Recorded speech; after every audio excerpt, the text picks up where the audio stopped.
انسان کی زندگی میں جو چیزیں اسے بہت زیادہ نقصان دیتی ہیں اور بہت پیچھے چھوڑ دیتی ہیں، دنیاوی معاملات سے لے کر روحانی، اخلاقی، قلبی اور قرب الہی کے معاملات تک کو جو چیزیں نقصان پہنچاتی ہیں، ان میں ایک بڑی چیز غفلت ہے۔ ایک لفظ ہوتا ہے جو ہمیں اکثر سننے کو ملتا ہے کہ آپ کی توجہ نہیں ہے۔ یہ ڈھیر سارے لوگوں کا مطالبہ ہوتا ہے، اہل خانہ بھی مطالبہ کرتے ہیں، کئی موقع پر والدین بھی مطالبہ کرتے ہیں، غرباء بھی مطالبہ کرتے ہیں کہ امیروں کی ہماری طرف توجہ نہیں ہے۔ اور یہ بڑی لازمی سی بات ہے کہ کسی چیز پر جب توجہ رہتی ہے تو وہ چیز بہتر ہو جاتی ہے، اور جب عدم توجہی کا لوگ مظاہرہ کرتے ہیں تو وہ معاملہ خراب ہو جاتا ہے۔ یہ جو عدم توجہ ہے اسی کو غفلت کہتے ہیں، اور جب انسان کے مزاج پر غفلت طاری ہوتی ہے اور غفلت اس پر پوری طرح غلبہ کر لیتی ہے تو پھر اس کی زرخیز زمین کو وہ بنجر کرتی ہے۔ غفلت انسانی دل کے لیے بڑی نقصان دہ چیز ہے اور انتہائی تکلیف اور ضرر کا باعث ہے۔ دلوں پر جو قحط نازل ہوتا ہے، قحط، ویران ہو جاتے ہیں دل، اور جو دلوں پر خشکی نازل ہوتی ہے کہ طبیعتیں خشک ہو جاتی ہیں، یہ غفلت کی وجہ سے ہوتی ہے۔ جو لوگ غافل ہو جاتے ہیں نا، اپنے معاملات کا دھیان نہیں رکھتے، دیکھیں نا، آپ کو کھانا کھاتے بھی غافل نہیں ہونا چاہیے۔ اگر کھانا بھی غیر معتدل کھا لیا جائے تو وہ انسان کی طبیعت کے لیے باعث ضرر بن جاتا ہے، نقصان کا باعث بنتا ہے۔ بات کرتے ہوئے بھی غافل نہیں ہونا چاہیے، کئی دفعہ جملے ایسے نکل جاتے ہیں جو انسان کے لیے پھر شرمندگی کا باعث بنتے ہیں۔ انسان کو غافل ہو کر کوئی کام نہیں کرنا چاہیے، غافل ہو کر، مدہوش اور بے ہوش ہو کر نہیں۔ غفلت دل کو ویران کرتی ہے، طبیعت میں خشکی لاتی ہے۔ غافل کبھی نہ بنے۔ قرآن مجید فرقان حمید نے ارشاد فرمایا کہ اقترب للناس حسابہم، فرمایا لوگوں کے حساب کا وقت قریب آ گیا، وہم فی غفلۃ معرضون، اور وہ ابھی بھی غفلت میں منہ پھیرے ہوئے ہیں۔ ٹائم آ گیا حساب دینے کا، لیکن وہ ابھی بھی غافل ہیں۔ ہمارے جو زیادہ تر نقصان زندگی میں ہوئے ہیں وہ صرف ہماری غفلت کی وجہ سے ہوئے۔ ہم نے چیزوں پر توجہ نہیں دی، چیزیں گڑبڑ ہو گئیں۔ جس آدمی نے پھول لگائے ہوں، پھل لگائے ہوں، کھیتی لگائی ہو، وہ دانہ ڈال کے پانی دے کے فارغ نہیں ہو سکتا، اسے توجہ کرنی پڑتی ہے۔ اور کسی نے کہا تھا مالی جیندے ہون تو پھر بوٹے سوکدے نہیں، اگر موجود ہونا ان کو سینچنے والا، رکھوالی کرنے والا، تو پھر ان کی جڑیں کبھی خشک نہیں ہوا کرتی۔ ہماری جو غفلتیں ہیں یہ بڑی ضرر کا باعث ہیں، نقصان کا باعث، اور مجبوری معاف ہوتی ہے، غفلت معاف نہیں ہوتی۔ اسکول میں پڑھتے تھے، مدرسے میں پڑھتے تھے، تو ایک مجبوری ہو گئی جی، خدا نخواستہ گھر میں کوئی پریشانی ہو گئی تو اساتذہ اس پر سزا نہیں دیتے۔ کوئی خوشی کا موقع ہے گھر میں، فیملی میں کسی کی شادی ہے، اساتذہ اس پر سزا نہیں دیتے۔ لیکن اگر کبھی پتہ چلتا تھا نا کہ یہ گھر سے تو آیا تھا لیکن مدرسے نہیں آیا، یہ اسکول نہیں آیا، رستے میں غافل ہو گیا، تو یہ بات خوفناک تھی۔ یہ قابل سزا جرم تھا کہ تو غافل ہو گیا اپنی پڑھائی سے، تو گھر سے آیا اور یہاں نہیں آیا۔ غفلت قابل سزا ہوتی ہے، مجبوری کی معافی ہوتی ہے۔ ہمارا آج کل جو مسئلہ ہے وہ غفلت کا ہے۔ ڈھیر سارے لوگ ہیں، سمجھدار بھی ہیں، سیانے بھی ہیں، معاملہ فہم بھی ہیں، باشعور بھی ہیں، تعلیم کی ڈگریاں بھی رکھتے ہیں، لیکن اگر ان کی زندگیوں کی تکلیفوں کو دیکھا جائے اور بے آباد روح کو دیکھا جائے اور سجدوں سے ان کی دوری کو دیکھا جائے تو ایک ہی بات سمجھ میں آتی ہے کہ پتہ سارا ہے لیکن لے ڈوبی ہے غفلت، توجہ نہیں کی۔ لائق بچہ بھی نالائق ترین زندگی گزارتا ہے، اس لیے کہ اس کے لائق ہونے کے ساتھ ساتھ اس کا توجہ کرنا بھی تو ضروری ہے نا۔ نرے لائق کا کیا فائدہ اگر وہ محنتی نہیں، اگر وہ توجہ ہی نہیں کرتا، اپنا سبق دھیان سے سنتا پڑھتا ہی نہیں، تو بھی جتنا مرضی لائق ہو پیچھے رہ جائے گا۔ اور کئی نالائق ہوتے ہیں، رٹا لگا کے پاس ہوتے ہیں، پر چلو رٹا تو لگاتے ہیں نا، محنت تو کرتے ہیں نا، جد و جہد تو کرتے ہیں۔ کئی نالائق جد و جہد کے باعث آگے گزر جاتے ہیں، اور کوئی اسی چکر میں رہ جاتے ہیں، میں بڑا لائق ہوں، کل پڑھ لوں گا، پرسوں پڑھ لوں گا، ہفتہ تیاری کر کے پاس ہو جاؤں گا۔ اپنی زندگی سے غفلت کا پردہ اٹھائیں، اور غفلت اس کے لیے فیصلہ کرنے کی ضرورت ہوتی ہے، پلاننگ کرنے کی نہیں، فیصلہ کرنے کی ضرورت ہوتی ہے کہ میں نے اب غفلت کرنی۔ ہم نہ جب بھی کوئی پروگرام بناتے ہیں تو منصوبہ بندی شروع کر دیں، منصوبہ بندی نہ کریں، فیصلہ کریں، کہیں کہ میں نے غافل نہیں ہونا۔ غفلت غرق دنیا کا نام ہے، اپنے آپ کو غفلت سے بچائیں۔ آپ دیکھیں حضرت کعب بن مالک رضی اللہ تعالیٰ عنہ فرماتے ہیں، بخاری میں موجود ہے، فرماتے ہیں کہ جنگ میں پیچھے رہ گیا تھا، میرا خیال تھا کل چلا جاؤں گا، گھوڑے اور سواریاں میرے پاس تیز ہیں، مضبوط ہیں، پرسوں چلا جاؤں گا، تیزی سے بھاگ کے میں پہنچ جاؤں گا، میں قافلے کے ساتھ شامل ہو جاؤں گا، لیکن بس تھوڑی سستی ہو گئی، ذرا غفلت ہو گئی۔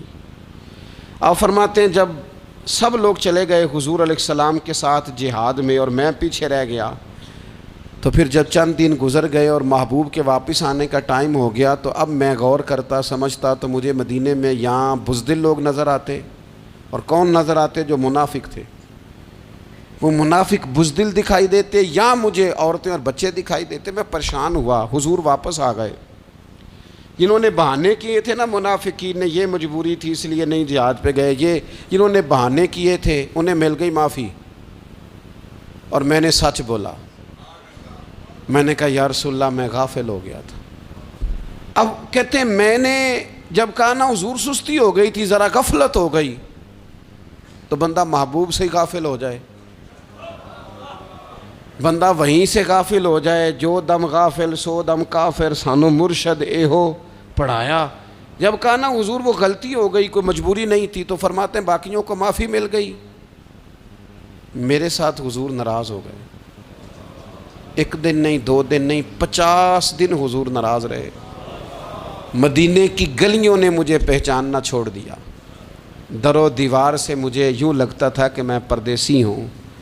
فرماتے ہیں میں مسجد میں آتا تھا، میں جب محبوب کو دیکھتا تو حضور رخ انور پھیر لیتے، اور مجھے پتا تھا جب میرا چہرہ ادھر ادھر ہوتا تو پھر کریم رحمت کی نظر فرماتے۔ فرماتے ہیں 50 دن مسلسل، پھر مجھے حکم ہوا کہ بیوی بھی بھیج دو، میکے بچے بھی بھیج دو، ننہال یعنی تنہا رہ جاؤ۔ فرماتے ہیں وہ میں نے قید تنہائی کاٹی، لیکن شکر اللہ کا یہ ہے کہ میں سچا تھا، بس ذرا بھول گیا تھا، بس ذرا غفلت ہو گئی تھی۔ تو فرماتے ہیں پھر اللہ تبارک و تعالیٰ نے میرے اوپر فضل یہ فرمایا کہ میری توبہ کا اعلان رب نے قرآن مجید میں فرمایا۔ تو غافل نہ بنے کبھی بھی، ہمارا نا مسئلہ یہ ہے، اور آپ نے ناراض نہیں ہونا، ڈھیر سارے لوگ غافل ہو جاتے ہیں، مالدار بھی غافل ہیں، صاحبان علم بھی الا ماشاء اللہ بہت ساری جگہوں پہ غافل ہیں۔ جن لوگوں کو 4 لوگ جاننے لگ جاتے ہیں، کوئی مقام حاصل ہو جاتا ہے، وہ بھی بہت ساری جگہوں سے غافل ہو جاتے ہیں الا ماشاء اللہ۔ غفلت بڑی تکلیف والا منظر ہے۔ جو لوگ سمجھتے ہیں نا میں اب گڈ بک میں آ گیا ہوں، اب میں اچھا ہو گیا ہوں، اب میرے لیے خیر کہا جاتا ہے، مجھے اچھائی شاید یہ مستقل میرے ساتھ رہے گی، تعریف ہی ہوگی ہمیشہ، وہ بھی غافل ہو جاتے ہیں۔ اور یہ غفلت ٹھیک نہیں ہوتی۔ وجہ دیکھنی چاہیے کس وجہ سے انسان کو وقار مل رہا ہے، عزت مل رہی۔ اپنی زندگی سے غفلت کو اتار پھینکیں۔ تھوڑی دیر کی تو غفلت ہوتی ہے، لمبی تو نہیں۔ 2 منٹ کے لیے صرف اس نے ڈرائیونگ کرتے ہوئے چہرہ موبائل کی طرف کیا تھا، 2 ہی تو منٹ لگے تھے۔ لمحوں نے خطا کی تھی، صدیوں نے سزا پائی۔ لمحوں نے خطا کی تھی، صدیوں نے سزا پائی۔ ایک لمحے کے لیے غافل ہوئے تھے اور صدیاں، نسلیں روتی رہ گئیں پیچھے۔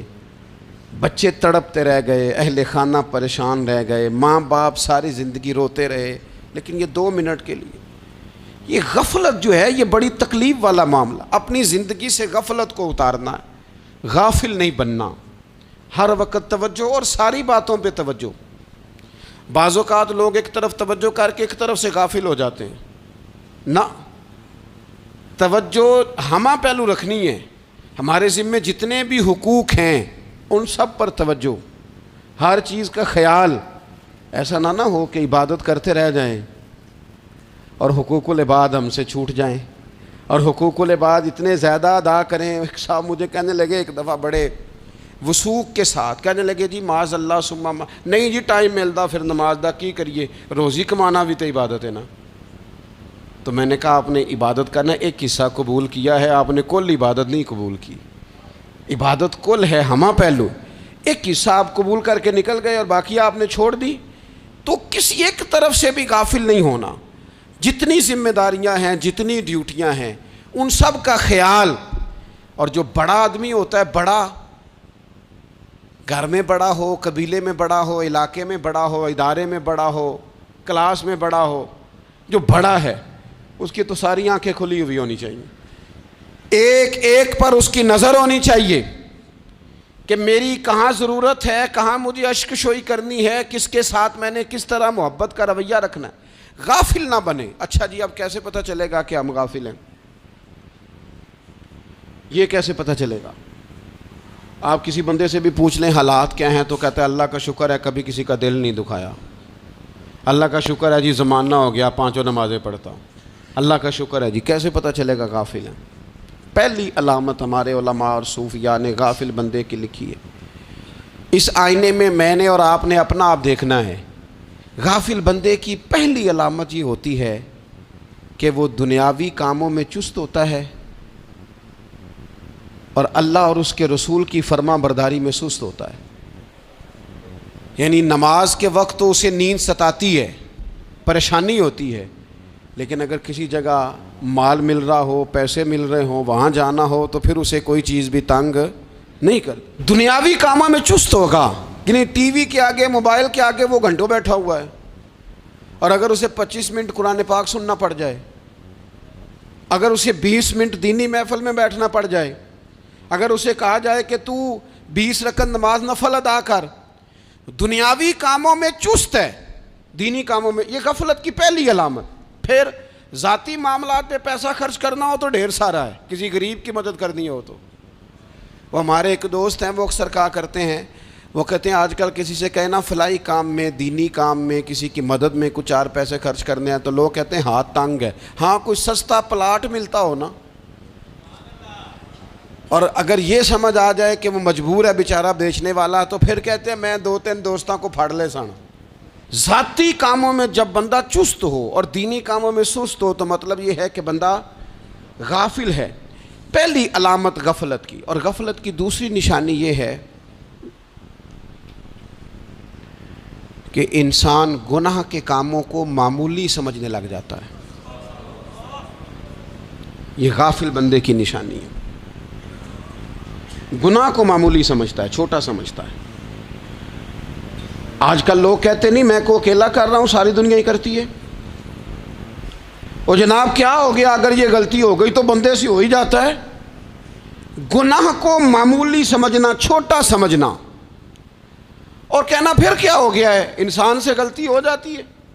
آپ دیکھ لیں کہ سینکڑوں بیسیوں گناہوں کا بوجھ ہمارے سروں پہ ہوتا ہے، لیکن کوئی ہمارا دبدبہ ہے، کوئی ہماری گفتگو ہے، کوئی ہمارے جملوں میں خود پسندی ہے، کوئی ریاکاری ہے، کوئی تصنع ہے.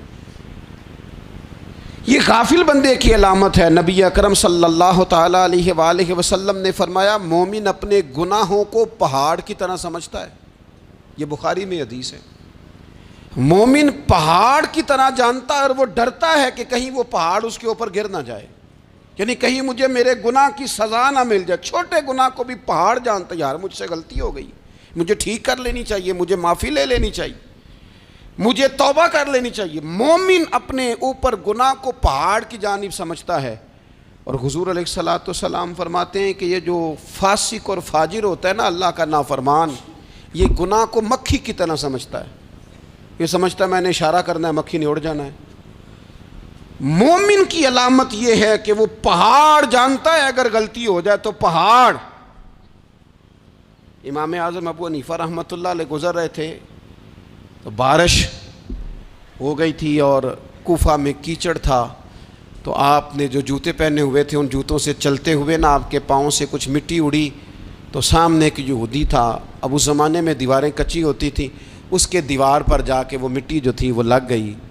اب امام صاحب بڑے پریشان ہوئے کہ میں نے اس کی دیوار کو آلودہ کر دیا۔ یہاں تو لوگ اپنی اینٹیں رکھتے رکھتے کئیوں کی دیواریں توڑ ہی دیتے ہیں، اور پھر وہ اس پر ماننے کو بھی تیار نہیں ہوتے، تسلیم کرنے کو بھی تیار نہیں ہوتے۔ وہ کہتے ہیں پھر کیا ہو گیا، اب ہمارا یہاں گھر ہے تو ہم نے ٹرالی منگوانی نہیں تھی، ہمارا حق بنتا تھا۔ امام صاحب کے پیروں سے ذرا کیچڑ اڑا، یہودی کی دیوار پہ لگا، اس کی کچی دیوار تھی۔ امام صاحب پریشان ہو گئے، سوچنے لگے کہ اگر میں دیوار سے یہ کیچڑ اتارتا نہیں تو یہ بھی زیادتی ہے، میں نے اس کی دیوار کو گدلا کر دیا، اور اگر میں اتارتا ہوں تو کچھ مٹی اس کی دیوار کی بھی اتر جائے گی، کچی دیوار ہے، یہ بھی زیادتی ہے۔ مومن گناہ کو پہاڑ کی طرح سمجھتا ہے کہ کہیں گر نہ جائے، اس کی بھی کہیں سزا نہ مل جائے۔ امام صاحب نے اس کے دروازے پہ دستک دی، وہ باہر آیا تو اتفاق سے وہ آپ کا مقروض بھی تھا، اس نے پیسے دینے تھے۔ باہر نکلتے ہی کہنے لگا اوہ آپ تو قرض لینے آ گئے، میرے پاس تو ابھی گنجائش نہیں ادا کرنے کی۔ تو امام صاحب کہنے لگے تو قرض چھوڑ، وہ میں نے معاف کیا، میرے سے غلطی ہو گئی ہے، میں آ رہا تھا، لکڑی کے جوتے اس زمانے میں کھڑاؤں لوگوں نے پہنے ہوتے تھے، کہا وہ میرے پیروں سے ذرا کیچڑ اڑا ہے، تیری دیوار پہ لگ گیا ہے۔ اب میں بڑی دیر سے کھڑا سوچ رہا ہوں کہ اگر میں تیری دیوار صاف نہ کروں تو میں نے یہ میلی کر دی، گدلی کر دی، یہ بھی بات درست نہیں ہے، زیادتی، اور اگر میں اسے صاف کرتا ہوں کچی دیوار سے کچھ مٹی اتر جائے گی تو یہ بھی زیادتی ہے، اب تو بتا میں کیا کروں۔ تو بے موسمہ پھل تھا نا یہ، تو بے موسمہ پھل دیکھ کے بندہ حیران ہو جاتا ہے، جو باتیں روٹین میں نہ ہو رہی ہوں وہ ذرا انوکھی لگتی ہے، بندہ حیران ہو گیا، غور سے امام صاحب کا چہرہ دیکھنے لگا، غور سے چہرہ دیکھنے لگا، اور پھر تھوڑی دیر سوچنے کے بعد کہنے لگا حضور پہلے میں نے دین اسلام کے بارے میں پڑھا اور سنا تھا، آج میں نے دین دیکھا ہے۔ پہلے میں نے سنا تھا کہ دین اسلام اس طرح کا ہے، آج میں نے دین ہم نہ پوری دنیا کے کافروں کو دین سنانا چاہتے ہیں، دکھانا نہیں چاہتے، ہم نیک نظر آنا چاہتے ہیں، نیک بننا نہیں چاہتے، ہم نیک نظر آنا چاہتے۔ نتیجہ کیا نکلتا ہے کہ کچھ عرصے کے بعد پتہ چل جاتا ہے بندہ کس لیول کا نیک ہے، کیا معیار ہے اس کی نیکیوں کا۔ کہنے لگا حضور پہلے میں نے دین سنا تھا، آج دیکھا ہے۔ آپ وہ مٹی کی دیوار پر جو کیچڑ لگ گیا ہے، دیوار کو بعد میں صاف کیجئے گا، پہلے کلمہ پڑھائیں تاکہ میرے اندر کا کفر صاف ہو جائے، مجھے مسلمان کر دیں۔ تو غافل آدمی جو ہوتا ہے نا، وہ پھر تیسری بات، جب بندہ بہت زیادہ غافل ہو جاتا ہے پھر اعلانیہ گناہ کرنے لگتا ہے۔ ایک گناہ پھر اس کا اظہار گناہ، ایک بندہ حدیث پاک میں آتا ہے، ایک بندہ رات کو کوئی غلطی کرتا ہے، اللہ تعالیٰ اس پہ پردہ ڈال دیتا ہے، لیکن وہ سویرے خود لوگوں کو بتاتا پھرتا ہے میں نے یہ کیا، میں نے یہ کیا۔ جب آپ اظہار گناہ کرتے ہیں نا تو سامنے والا بھی دلیر ہوتا ہے، کہتا ہے اس نے کیا میں کر لوں گا تو پھر کیا ہوا۔ ہمارے علماء نے لکھا ہے کسی کی نماز قضا ہو جائے تو کسی کو بتائے نہ، قضا پڑھ ڈالے، اس کا جگہ جگہ ذکر نہ کرے۔ جب آپ کہیں گے نا میری قضا ہو گئی تو آپ کے ساتھ رہنے والا بچہ دوست سمجھے گا یار اس کی قضا ہو گئی ہے تو میری بھی ہو جائے گی تو کیا ہوا۔ گناہ کرنا بھی گناہ ہے اور گناہ کا اظہار بھی گناہ ہے۔ نبی اکرم صلی اللہ تعالیٰ علیہ وآلہ وسلم نے ارشاد فرمایا میری ساری امت کو معافی مل جائے گی سوائے ان لوگوں کے جو اعلانیہ گناہ کرتے ہیں۔ یہ بخاری مسلم دونوں میں حدیث موجود ہے۔ جو اعلانیہ گناہ، جنہوں نے خود ساری دنیا کو گواہ بنا لیا، میں نے یہ بھی جرم کیا، یہ بھی کیا، یہ بھی کیا، یہ بھی کیا، خود انہوں نے لوگوں کے، بہت بڑے غافل آدمی کی علامت ہے کہ گناہ کرے اور پھر اوپر سے اعلانیہ گناہ کرے، اتنا بڑا جرم کرے۔ پھر چوتھی علامت اگر ہم دیکھنا چاہیں کہ ہم غافل تو نہیں. تو غافل بندے کی چوتھی علامت یہ ہوتی ہے کہ وہ فضول کاموں میں وقت بڑا ضائع کرتا ہے. فضولیات میں ادھر بیٹھے ہیں ادھر بیٹھے ہیں, یہاں گپ شپ ہو رہی ہے, وہاں موبائل دیکھا جا رہا ہے, پھر کچھ ٹائم ملا ہے تو پھر کہیں دور دراز کسی ہوٹل پہ کھانا کھانے چلے گئے, پھر کچھ ٹائم ملا تو چلو نکلتے ہیں ذرا کوئی ہفتہ سیر کر آتے ہیں, یہاں گپ شپ ہے, فلاں کو ڈسکس کر لیتے ہیں, فلاں کے بارے میں بات کر لیتے ہیں, سیاسی تبصرے کر لیتے ہیں, یہ تھوڑی گفتگو ہو جاتی, چلے محلے داروں پہ تبصرہ شروع کرتے ہیں, کون روٹی زیادہ کھا رہا ہے اور کس کے پاس پیسے زیادہ آ گئے, چلو جا کے پتہ کرتے ہیں. حالانکہ یہ پتہ نہیں کرنا چاہیے تھا, پتہ تو اس کا کرنا چاہیے تھا جو بیچارہ کل سے بھوکا ہے. خبر تو اس کی رکھنی چاہیے تھی جس بیچارے کے گھر میں بچوں کے لیے پہننے کو کپڑے موجود نہیں ہیں. اس پر تبصرہ یہ کرتے ہیں کہ یہ محنت کیوں نہیں کرتے, اور اگر کسی پر اللہ عطا کر دے پھر حساب ضرور لگاتے ہیں کہ ذرا معلومات کرو یہ اتنی جلدی آگے کیسے نکل گئے. غافل بندے کی علامت ہے وقت کا ضائع کرنا اور فضول کاموں میں ضائع کرنا اور بلا وجہ ضائع, اور ایسے سوالات کرنا جن کی ضرورت ہی کوئی نہیں, بالکل ضرورت ہی نہیں, کوئی مطلب ہی نہیں, لیکن ہم لوگ وقت ضائع. یہ غفلت کی علامت. غفلت. اللہ والوں کی علامت کیا تھی؟ ایک بات انہوں نے زندگی میں لے لی, سیکھ لی, پھر ساری زندگی اسی پہ گزار دی. ان کا ارادہ تھا نا کشکول سیدھا کیا. کچھ لوگ ساری زندگی لیکچر قبول لے کے سن کے پھر بھی سمجھنے کو تیار. یہ غافل دل کی علامت ہے. اس لیے نبی پاک صلی اللہ تعالیٰ علیہ وسلم نے فرمایا دو نعمتیں ایسی ہیں جن میں اکثر لوگ غفلت میں ہیں, ایک صحت اور دوسری فراغت.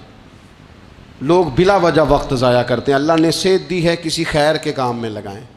اگر آپ کے پاس فارغ وقت ہے تو قرآن پاک کو یاد کریں, ترجمہ اور تفسیر سے پڑھیں, محبوب پاک علیہ السلام کی احادیث کو یاد کریں, اللہ والوں کی باتیں سنیں.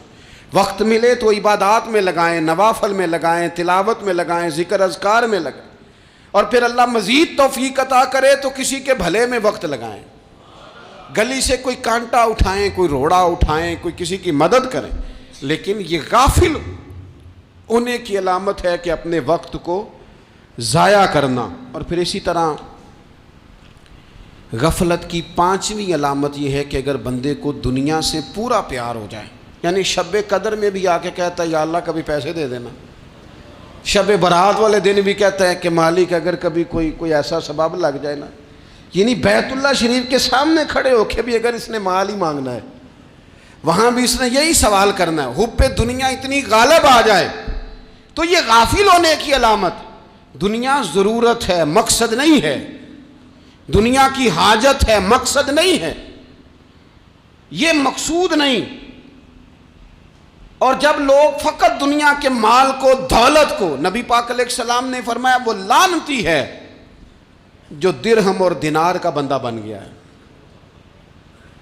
پیسوں کا بندہ بن گیا ہے. مل جائے تو خوش ہوتا ہے, نہ ملے تو تکلیف میں آ جاتا ہے. یہ غافل بندے کی علامت. مومن تو وہ ہوتا ہے کہ دولت رزق حلال ضرور کماتا ہے تاکہ کسی کے آگے ہاتھ نہ پھیلانا پڑے, کوشش ضرور کرتا ہے, پر دنیا کو جیب میں جگہ دیتا ہے, دل میں نہیں دیتا. اس کی جگہ جہاں ہے اسے وہاں رکھتا ہے, اسے دل میں جگہ. دل تو ایک ہے, اس میں رب و رسول کو بسائیں گے یا کسی اور کو بسائیں گے. تو حب دنیا یہ غافل ہونے کی بہت بڑی علامت ہے. پھر اسی طرح جو بندہ رب کریم کو جانتا نہیں نا وہ بھی غافل ہو جاتا ہے. ایک تو جو یہ نہیں نہ جانتا کہ رب کریم سزا دے گا, مجھے دیکھ رہا ہے, اسے نہ اونگ آتی ہے نہ نیند آتی ہے, جو اس کی معرفت نہیں رکھتا کہ میرا رب ہر وقت مجھے دیکھ رہا ہے, وہ بھی غافل ہو جاتا ہے. جسے پتہ ہونا کہ مجھے دیکھ رہا ہے وہ غافل نہیں ہوتا. اور جو یہ سمجھ لیتا ہے نا کہ شاید معاذ اللہ ثم اس یقین کو پکا نہیں کرتا, وہ غافل ہو جاتا ہے. اور ایک جو یہ نہیں نہ جانتا کہ رب مہربان کتنا ہے وہ بھی غافل ہو جاتا ہے. مجھے بتائیے سب سے زیادہ تو بندہ اس کے دروازے پہ جاتا ہے نا جو سب سے زیادہ مہربانی کرنے والا ہو, اس دروازے سے بندہ اٹھتا ہی نہیں. تو جس کو یہ یقین ہو جائے نا سب سے زیادہ کرم فرمانے والی ذات اللہ رسول کی ہے, وہ کبھی رب رسول سے غافل نہیں ہوتا. وہ کبھی اللہ رسول کا دروازہ چھوڑ کے نہیں جاتا، وہ کبھی کسی اور جگہ جا کے پناہ تلاش نہیں کرتا۔ جسے پتہ چل جائے نا وہ کریم کتنا ہے، مہربان کتنا ہے۔ ملا رومی رحمت اللہ علیہ فرماتے ہیں بہت بڑا مجرم تھا ایک بندہ، بہت بڑا گناہگار تھا، بت کو پوجتا تھا، تھک گیا ساری رات بت کے سامنے کھڑا تھا، معاذ اللہ یا صنم یا صنم یا صنم کہتے، تھک گیا، نیند آ گئی، اونگ آ گئی۔ جب پوری طرح نیند آ گئی اور دماغ پہ نیند قبضہ کرنے لگی تو اس کے منہ سے نکل گیا، صنم صنم کہہ رہا تھا نا، نکل گیا یا صمد، او بے نیاز مالک۔ رب کریم نے فرشتوں سے فرمایا دوڑ کے جاؤ، جو کہتا ہے اسے دے دو۔ فرشتے کہنے لگے مالک وہ تو بت کو پکار رہا تھا، اس نے تو غلطی سے نام لیا ہے۔ فرمایا مجھے نہیں پتا، لیکن دیکھو نا اس نے مجھے پکارا تو ہے نا، کتنی دیر سے جھوٹے کو پکار رہا تھا، اس کا معاملہ حل نہیں ہوا، اب اگر سچے کو پکارنے پہ بھی حل نہ ہوا تو فرق کیا رہ جائے گا؟ دے دو جو مانگتا ہے، دے دو۔ میرے دوست گھر پتہ چل جائے وہ کریم کتنا ہے، وہ مہربان کتنا ہے۔ میرے رسول پاک علیہ الصلوۃ والسلام نے تو فرمایا تیری آنکھ سے اگر اس کے خوف سے اتنا آنسو بھی نکل گیا جتنا مچھر کا پر ہوتا ہے، تو جس طرح بھینس کے تھنوں سے نکلا ہوا دودھ واپس تھنوں میں نہیں نہ جاتا، جو اتنا بھی روئے نہ روئے اللہ کے خوف سے، وہ بندہ دوزخ میں نہیں جائے گا۔ تھوڑی دیر کے لیے ڈر جائے اپنے رب سے، آئے تو صحیح۔ عدم معرفت غفلت پیدا کرتی ہے، تو آ تو صحیح، وہ تو کریم ہی بڑا ہے، وہ تو مہربان ہی بڑا ہے۔ حضرت زنیرہ رضی اللہ تعالی عنہ حضور کی صحابیاں ہیں۔ ایام جو مکے کے تھے مسلمانوں پر بڑی آزمائش کے تھے، انہیں بڑا مارا کفار نے، اتنا مارا کہ ان کی بینائی چلی گئی، نظر آنا بند ہو گیا۔ کافروں کی عورتوں نے تانا دیا کہ تو نے ہمارے بت چھوڑے ہیں نا، تو دیکھنا تیری بینائی چلی گئی۔ تو جناب زنیرہ اللہ پہ بھروسہ، توکل، معرفت الہی کا جذبہ، اٹھ کے کھڑی ہو کہنے لگی چپ کرو، تمہارے جھوٹے بت کیا کر سکتے ہیں، میرا رب چاہے تو صبح جب میں اٹھوں تو میری آنکھیں روشن ہو، اگر کریم کرم کر دے۔ لوگ کہتے ہیں واقعی ایسا ہوا، جب وہ سویرے اٹھیں تو اللہ نے ان کی روشنی واپس کر دی تھی۔ تجھے پتہ چل جانا وہ مہربان کتنا ہے۔ وہ ایک بزرگ تھے تو ان سے کسی نے کہہ دیا کہ اگر آپ کا حساب آپ کے ماں باپ کے ذمہ ہو جائے تو پھر کیسا، پوچھنے کے لیے قیامت میں اگر ماں باپ حساب لیں تو پھر کیسا۔ تو بڑے سیانے لوگ تھے جو دل والے تھے، کہنے لگے نہیں، رب کریم ہی ٹھیک ہے، اس لیے کہ وہ ماں باپ سے کہیں بڑھ کر پیار کرنے والا ہے۔ اگر یہ معرفت مل جائے وہ کریم کتنا ہے۔ اور جب بندہ پوری طرح اس کی بارگاہ میں آ کے تڑپ جاتا ہے نا، مولا میں جاؤں کدھر، تیرا دروازہ چھوڑ کے جاؤں کدھر۔ اقبال کہتے ہیں وہ ایک سجدہ جسے تو گراں سمجھتا ہے، 1000 سجدوں سے دیتا ہے آدمی کو نجات۔ تجھے جگہ جگہ جھکنا نہیں پڑے گا اگر تو صحیح معنوں میں اپنے رب کی بارگاہ میں جھک جائے۔ تو میرے عزیز کوشش کریں کہ اس کی معرفت، اس کا کرم، اس کی عطا اور اللہ تبارک و تعالیٰ کے حاضر و ناظر ہونے پر عین الیقین، حق الیقین حاصل کریں۔ اور پھر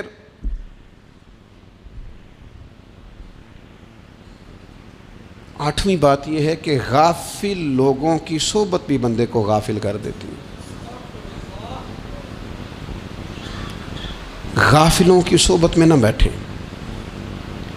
ان کی صحبت میں بیٹھیں جن کے پاس بیٹھنے سے دل میں رب رسول کی محبت پیدا ہوتی ہے۔ غافلوں سے بچیں۔ چنگیاں دے لڑ لگی ساں تے چولی چ پھل پئے، تے جدوں میں پیڑیاں دے سنگ رل گئی تے میرے اگلے بھی ڈل گئے۔ برے آدمی کی صحبت بندے کو غافل کر دیتی۔ غافلوں کی صحبت میں کبھی نہ بیٹھیں، کبھی نہیں۔ غافل آدمی آپ کو غافل کر دے گا۔ میرے نبی پاک علیہ الصلوۃ والسلام نے فرمایا انسان اپنے دوست کے مذہب پر ہوتا ہے۔ یہ بہت بڑے لفظ ہیں۔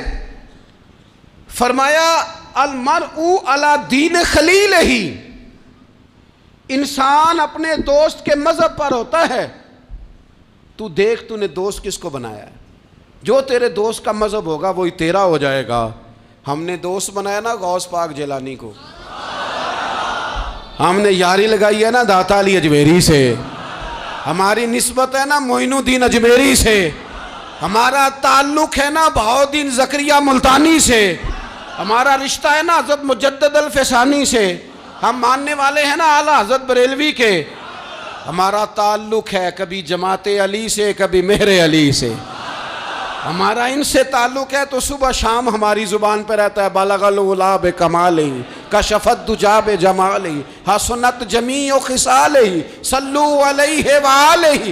ان سے تعلق جڑا ہے نا تو کئی دفعہ تنہائیاں تڑپا دیتی ہیں اور تڑپ کے کہتے ہیں آج سکھ متران دی ودھیری ہے، آج سکھ متران دی، سکھ کہتے ہیں اڈیق کو، متر کہتے ہیں محبوب کو، اج سکھ متران دی ودھیری ہے، اے کیوں دلڑی اداس گھنیری ہے، لوں لوں وچ شوق چنگیری ہے، اج نینا لائیاں کیوں جھڑیاں، سبحان اللہ سبحان اللہ سبحان اللہ۔ پہلے کہتے ہیں سکھ متران دی ودھیری ہے یعنی اداس ہوں، پھر حضور کے جلووں پہ نظر کرتے ہیں، کہتے ہیں سبحان اللہ سبحان اللہ، ماں اجمل کا ماں احسن کا ماں اکمل کا، اور پھر فوراً کہنے لگے او کتھے مہر علی،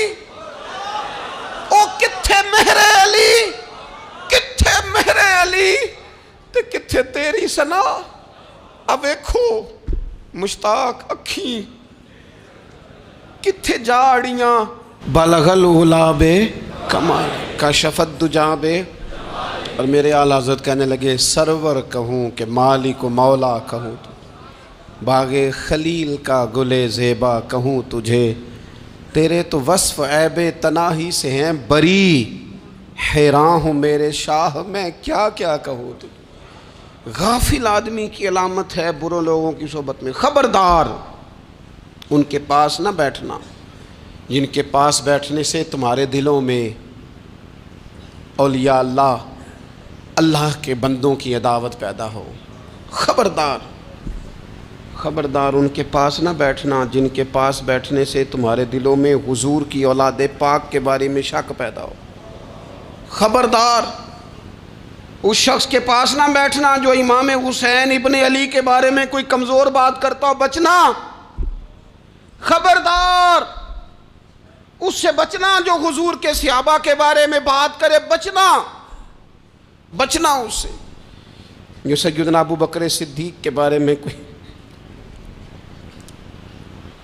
دیکھو کیا مقدر ہیں صدیق و فاروق کے، جن کے گھر ہی رحمتوں کے خزینے میں، بھلا کیا کہا نبی پاک، حضور نے فرمایا میرے اوپر جس نے نیکی کی تھی بدلہ دے دیا ہے، یہ جو میرے ابو بکر صدیق ہے نا، ان کو میں اللہ کی بارگاہ میں لے جاؤں گا، کہوں گا مالک تو ہی بدلہ عطا فرما۔ ایک ہاتھ میں جناب صدیق کا ہاتھ پکڑا، ایک میں حضرت عمر کا ہاتھ پکڑا، اور حضور مسجد نبوی سے باہر آ رہے ہیں، دیکھنے والے کی زبان سے بے ساختہ سبحان اللہ نکل گیا، کیا شان ہے کیا مقدر ہے۔ تو حضور علیہ السلام رک گئے اور روک کے فرمایا تو حیران ہو رہا ہے نا، تو حیران ہو رہا ہے نا کہ میں نے ایک ہاتھ میں ابو بکر کو پکڑا ہے، ایک میں عمر کو پکڑا ہے، فرمایا قیامت میں جب میری قبر کھلے گی تو میں اسی طرح قبر سے نکلوں گا، اس طرح میدان محشر میں میں آؤں گا۔ خبردار حضور کے وفاداروں کے وفادار رہنا، ان کے وفادار رہنا، ان کے وفادار رہنا۔ بڑا عجیب دور آیا ہے، ہم نے یہ دور دیکھا ہے کہ لوگ حضور کے صحابہ کے بارے میں بھی بات کریں گے، اب نبی پاک کی اولاد پاک کے بارے کو بھی ڈسکس کیا جائے گا۔ اپنا منہ تو دیکھ، اپنی حیثیت دیکھ، اور پھر وہ بندے دیکھ جن کو اللہ نے چن کے اپنے محبوب کی غلامی کے لیے حضور کے قریب بٹھایا ہے۔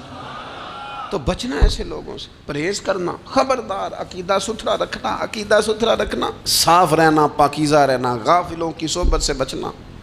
بڑا ڈرتے ہیں اللہ سے، دعائیں مانگتے ہیں یا اللہ نسلوں میں بھی وہی بندے پیدا فرما جو عقیدے پکے رکھنے والے ہیں، وہ بندے پیدا فرما ہماری نسلوں میں۔ ایک وہ بندہ بھی غافل ہو جاتا ہے جو امیدیں لمبی ہی لگا لیتا ہے، جن کے منصوبوں میں دولت بھی ہوتی ہے، گھر بھی ہوتا ہے، اولاد کا بڑا ہونا بھی ہوتا ہے، پوتے پوتیاں نواسے نواسیاں دیکھنا بھی ہوتا ہے، یہاں بھی گھر وہاں بھی گھر، یہ سیر، یہ سارا کچھ ہوتا ہے، لیکن رب کی بارگاہ میں پیش ہونا جن کے پیش نظر نہیں ہوتا۔ لمبی امیدیں۔ حضرت مولا علی شیر خدا فرمایا کرتے تھے، میں تم پر دو باتوں کا خوف کھاتا ہوں، جو ڈر آتا ہے، ایک یہ کہ تم خواہش کی پیروی کرو گے، جو نفس کی خواہش ہوگی اس کے پیچھے لگ جاؤ گے، اور ایک کہ تم لمبی لمبی امیدیں باندھو گے، اتنے سال جینا ہے، اتنے 100 سال جینا، یہ کرنا ہے، وہ کرنا ہے۔ منصوبہ بندی کریں مستقبل کے لیے، وہ بری نہیں، لیکن تیاری رکھیں، تیاری رکھیں، اس بات کا بھی خیال رکھیں کہ اللہ کی بارگاہ میں حاضر ہونا۔ یہ غفلت کی چیزیں ہیں جو بندے کو غافل کر دیتی ہیں۔ جو لوگ اللہ کا ذکر نہیں کرتے وہ بھی غافل ہو جاتے ہیں، اور جو فضول باتیں زیادہ کرتے ہیں نا، ہنستے زیادہ ہیں۔ فَلْيَضْحَكُوا قَلِيلًا وَلْيَبْكُوا كَثِيرًا، قرآن کہتا ہے زیادہ رویا کرو، کم ہنسا کرو۔ نبی پاک علیہ الصلوۃ والسلام سے پوچھا تھا حضرت عقبہ بن عامر نے کہ یا رسول اللہ نجات کس چیز میں ہے؟ تو نبی پاک علیہ الصلوۃ والسلام نے فرمایا ایک تو اپنی زبان قابو میں رکھو، دوسرا فرمایا اپنے گھر میں ٹھہرے رہو، تمہارا گھر تمہارے لیے کافی ہو، فضول نہ نکلو گھر سے، اور تیسرا فرمایا اپنی خطاؤں پہ رویا کرو۔ کثرت کلام اور فضول کلام اور بلا وجہ یہ بندے کو غافل کرتا ہے، دل کو سخت کرتا ہے۔ یہ چند چیزیں ہیں جو انسان کو غفلت میں ڈالتی ہیں۔ اپنے آپ کو ان چیزوں سے بچائیں اور غفلت کو توڑیں۔ آپ کے ذمے، میرے ذمے جو حقوق العباد ہیں ان کا پتہ کریں، جو اللہ رسول کے حقوق ہیں ان کی خبر دیکھیں، ہماری جو ذمہ داریاں ہیں ہم کس طرح انجام دے رہے ہیں اس پر توجہ کریں، اپنے معاملات کو ٹھیک کریں۔ ہم انسان ہیں، کوتاہیاں تو رہ جائیں گی، لیکن جب کوشش کریں گے تو پھر رب تعالیٰ مدد بھی فرمائے گا۔ ایک بات اور کرنی ہے، ایک تو میں نے عرض کیا غفلت کو توڑنا، ایک دوسری بات قرآن مجید کا ایک سبق اور، جب غفلت توڑنی ہے تو پھر لازمی طور پر ایک کام کرنا پڑے گا۔ میں نے یہ عرض کیا تھا کہ پلاننگ نہیں کرنی، فیصلہ کرنا ہے۔ تو فیصلہ کرنا ہے تو کرنا کیا ہے؟ پھر قرآن حکیم نے سورہ بقرہ میں کہا فاستبقوا الخیرات، یعنی تم نیکیوں کی طرف دوڑو، جلدی جلدی نیکیاں کرو، فٹافٹ، دیر نہ کرو۔ فٹافٹ سے مراد یہ نہیں کہ نیکی جلدی جلدی کر جاؤ، یعنی ٹال مٹول نہ کرو خیر کے کام میں، کل کریں گے، پرسوں کریں گے، عمرہ کر رہے ہیں پھر نیکی ہیں، حج کر رہے ہیں پھر نیکی ہیں، بچے بیال ہوں پھر میں نیک ہوں، یہ تھوڑا سا یہ کام ٹال مٹ۔ فاستبقوا الخیرات، نیکیوں کی طرف دوڑو، جلدی کرو، بھاگو۔ نبی پاک صلی اللہ تعالیٰ علیہ وسلم نے فرمایا 5 چیزوں سے پہلے غنیمت جانو۔ حضور علیہ الصلوۃ والسلام فرمانے لگے ایک تو تم جوانی کو نہ بڑھاپا آنے سے پہلے پہلے غنیمت سمجھ لو۔ نبی کریم صلی اللہ تعالیٰ علیہ وآلہ وسلم ارشاد فرمانے لگے کہ اپنی صحت کو غنیمت جان لو، بیماری آنے سے پہلے پہلے۔ پھر حضور علیہ الصلوۃ والسلام فرمانے لگے اگر اللہ نے تمہیں مال دیا ہے، وسعت دی ہے، تو نیکی کر لو، خرچ کر لو اللہ کے راستے میں، خدا نہ خواستہ تم پر غریبی آ جائے۔ اور پھر حضور سید عالم صلی اللہ تعالیٰ علیہ وسلم فرمانے لگے اگر تمہیں اللہ نے کچھ فراغت دی ہے، بہت زیادہ مصروف نہیں ہو، تو غنیمت جان لو، جلدی سے نیکی کر لو قبل اس کے کہ تم مشغول ہو جاؤ۔ اور 5ویں بات حضور نے بیان کی، فرمایا زندگی کو غنیمت جانو، موت آنے سے پہلے پہلے جلدی سے نیکی کر لو۔ نیکی کے لیے ساری زندگی منصوبہ بندی نہ کرتے رہو، نیکی کے لیے دیکھو نا، ہماری زندگی میں یہاں دنیا میں رہ کے چند منٹوں میں وہ نیکی کی جا سکتی ہے جو قیامت کے بعد صدیوں کا ہمارا فائدہ کرے گی، صدیوں کا فائدہ کرتے نہیں۔ پلاننگ کر رہے ہیں، منصوبہ بندی کر رہے ہیں، بس تیاری کر رہے ہیں، بس حضرت آپ دعا کر دیں، اللہ تعالیٰ دعائیں بھی قبول فرمانے والا ہے، لیکن جو نیکی نصیب ہوتی ہے اسے جلدی سے کر گزریں، اسے فٹافٹ کریں۔ میں ایک گاؤں میں گیا، اب تو خیر وہ دور نہیں رہا، یہ 10-15 سال 20 سال پہلے نا جو نوجوانوں کی مصروفیات ہوتی تھیں ان میں سے ایک مصروفیت یہ ہوتی تھی کہ گندم لے کے چکی پہ جانا ہے، آٹا پسوا کے لانا ہے۔ یہ ایک بڑی، چونکہ سبھی گھروں کے اندر سال کے لیے گندم سٹاک کر لی جاتی تھی، تو گندم لے کے جانا یہ ایک ڈیوٹی ہوتی تھی۔ ایک نوجوان ایک گاؤں میں، اس کی مجھے تعریف سننے کو ملی، تو ایک بوڑھی اماں کہنے لگی یہ تو بڑا نصیباں والا ہے، سارے دا آٹا پیا لے ہوندا ہے۔ اور آتے جاتے پوچھ لیتا ہے کہ اماں کوئی کہنے لگی میرے بچے باہر ہوتے ہیں، یہ مجھے دوائی بھی لا دیتا ہے شوگر کی، میں مریضہ ہوں۔ یعنی خیر جتنی ہو سکے، جتنی۔ میرے ایک سنگی ہیں تو سڑک پہ کوئی بندہ کھڑا ہوتا ہے نا، اللہ تعالیٰ انہیں سلامت رکھے، بندہ کھڑا ہوتا ہے تو کہتے ہیں میں اس سے پوچھ لیتا ہوں بابا جی کدھر جانا ہے، فلانی جگہ جانا ہے، تو کہتے ہیں میں موٹر سائیکل پہ بٹھا لیتا ہوں۔ بندہ دیکھ کے مجھے سمجھ آ جاتی ہے ضرورت مند ہے، کوئی چور نہیں، کوئی ڈاکو نہیں، ضرورت مند ہے، میں اسے منزل تک نیکی جتنی میسر آئے، جس حد تک میسر آئے۔ کیا کہا ہمارے نبی پاک علیہ السلام نے؟ حضور نے ہم سے فرمایا کچھ نہ ہو سکے تو بات ہی مسکرا کے کر لینا، اس پر ہی اللہ صدقے کا ثواب عطا کر دے۔ فاستبقوا الخیرات، جلدی سے نیکی کر لو، اپنے نامہ اعمال میں روز نیکیاں جمع کرو، کوئی نہ کوئی خیر کا کام روز کرو اور جلدی سے کرو۔ صحیح مسلم میں حدیث ہے، نبی پاک صلی اللہ تعالیٰ علیہ وسلم فرمانے لگے جلدی جلدی نیکی کے کام کر لو ان فتنوں سے پہلے جو اندھیری رات کے حصوں کی طرح فتنے ہوں گے۔ فرمایا اس وقت حال یہ ہوگا کہ آدمی صبح مومن ہوگا، شام کو کافر ہو جائے گا، شام کو مومن ہوگا تو صبح کافر ہو جائے گا۔ اور فرمایا لوگ دنیا کے بدلے اپنا دین تک بیچ ڈالیں گے۔ معاذ اللہ جھوٹی قسمیں نہیں کھائی جاتی، جھوٹا قرآن مجید نہیں لوگ اٹھا لیتے، لوگ دنیا کے لیے دین بیچ ڈالیں گے۔ اس سے پہلے جب فتنے اتنے زیادہ ہو جائیں، اس سے پہلے نیکی کر لو، کوئی خیر کا کام کر لو، جلدی سے کچھ ایسا کر لو۔ حضرت عقبہ بن حارث رضی اللہ تعالیٰ عنہ فرماتے ہیں یہ دیکھیں ہمارے نبی پاک علیہ السلام کی سیرت کیا ہے، حضور کا اسوہ کیا ہے، نبی پاک علیہ السلام ہماری تربیت کس طرح کرتے ہیں۔ حضرت عقبہ بن حارث رضی اللہ تعالیٰ عنہ کہتے ہیں ہم نے نبی پاک علیہ السلام کے ساتھ عصر کی نماز پڑھی، یہ صحیح بخاری میں موجود ہے۔ فرماتے حضور سلام پھیرتے ہی فوراً اٹھ کے گھر تشریف لے گئے۔ یہ ہمارے لیے انوکھی بات تھی، غیر متوقع تھی، پہلے کبھی ایسا ہوا نہیں۔ سلام پھیرا نماز کا، حضور جلدی سے تشریف لے گئے۔ اب ہم حیران تھے اور حیرت انگیز طور پر حیران تھے کہ کریم اتنی جلدی تشریف لے گئے۔ تھوڑی دیر ہوئی حضور واپس آ گئے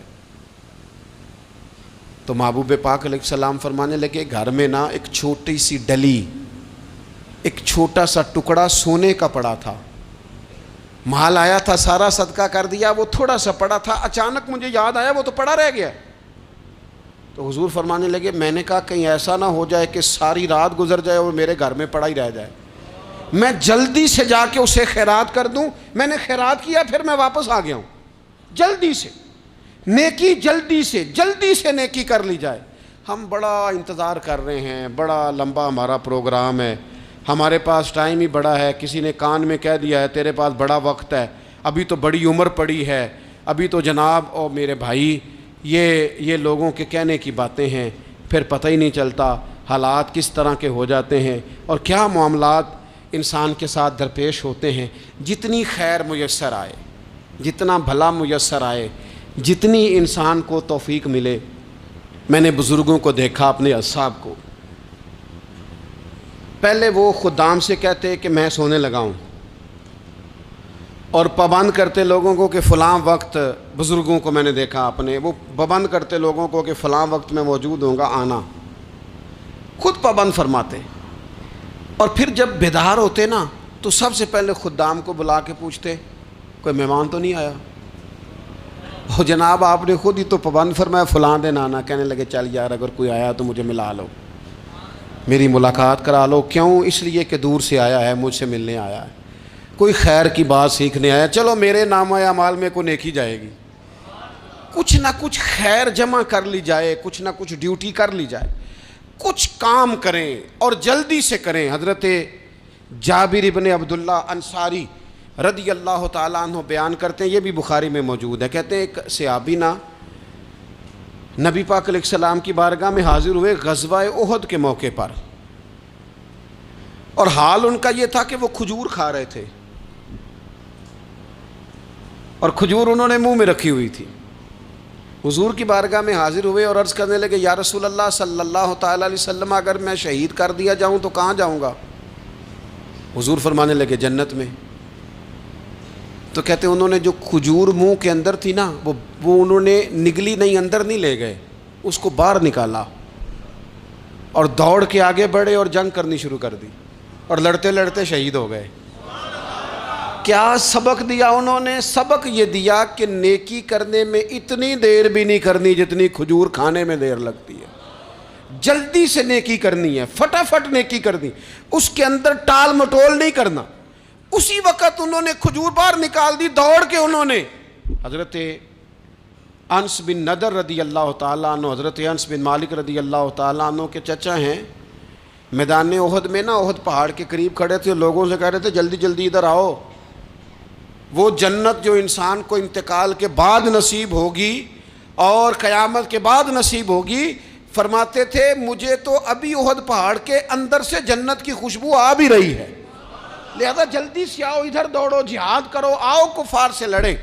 تو نیکی میں دیر نہیں کرنی، جو نیکی میسر آتی ہے، جس کو میسر، ماں باپ میسر ہیں تو خدمت کر لیں، اہل خانہ ہیں تو حسن سلوک کر لیں، اللہ نے اولاد دی ہے تو اچھی تربیت کر لیں، دوست ہیں تو خیر خواہی کر لیں، اگر آپ کو اللہ رمضان عطا کرتا ہے تو زیادہ سے زیادہ اس کی عبادت کر لیں، اگر نظر ٹھیک ہے تو تلاوت زیادہ سے زیادہ کر لیں، زبان چلتی ہے تو رج رج کے مدینے والے محبوب پہ درود و سلام پڑھ لیں، اللہ تعالیٰ کا ذکر کر لیں، جلدی سے خیر جمع کریں، اپنے وقت کو ضائع نہ کریں۔ یہ آج کا سبق ہے کہ ایک تو ہم نے فیصلہ کرنا ہے کہ بس غفلت نہیں، اب غفلت، اب انشاءاللہ اللہ اللہ کرنی ہے، اب کوئی خیر کا کام کرنا ہے۔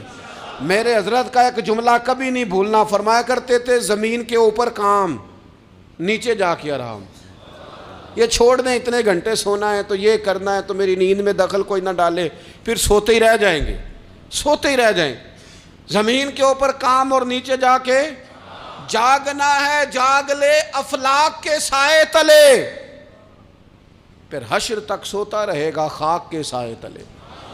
اب جاگ لے افلاک کے سائے کے نیچے، جاگ، کھول آنکھیں، ہر وقت کا سونا، ہر وقت سونا، ہر وقت جو اپنے آرام کی فکر کرنا، اس سے نکل آئیں اور اچھا کھانا اور اچھا پہننا اور بس اپنی مرضی کی زندگی من چاہی جینا، اس سے باہر آئیں، فیصلہ کریں، فیصلہ کہ اب غفلت نہیں کرنی، اگر اللہ نے کوئی صلاحیت دی ہے تو اسے دین کے کام پہ لگانا ہے، کوئی ڈیوٹی کرنی ہے، کوئی خدمت کرنی ہے۔ دیکھو خدمتیں ہو رہی ہیں، صدیق اکبر مال دے رہے ہیں، عثمان غنی مال دے رہے ہیں، مولا علی نے تلوار پکڑی ہے، میدان میں جا رہے ہیں، فاروق اعظم گلی گلی نگر نگر رسول اللہ کے دین کی پہرے داری کر رہے ہیں، حضرت جناب سیدنا سلمان فارسی ابو ذر غفاری حضور کی مسجد میں جھاڑو دے رہے ہیں، اور بلال حبشی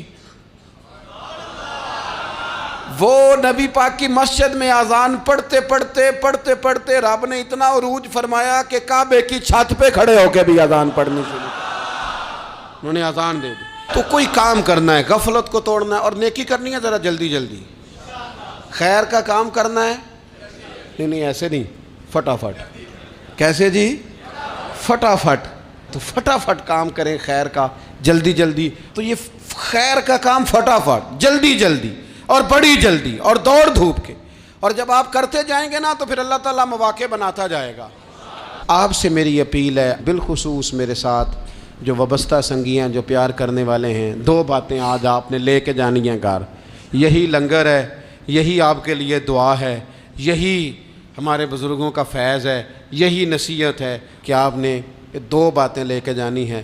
غفلت توڑ دینی ہے، فیصلہ کرنا ہے کہ آج کے بعد غافل نہیں ہونا، اور دوسری یہ بات لے کے جانی ہے کہ نیکی جلدی جلدی، فٹافٹ فیصلہ، فٹافٹ نیکی، ایک کر کے پھر انشاءاللہ دوسری کر کے پھر انشاءاللہ تیسری کر کے پھر انشاءاللہ چوتھی، یہ شروع کرنی ہے، اور آپ دیکھیں گے اللہ تعالیٰ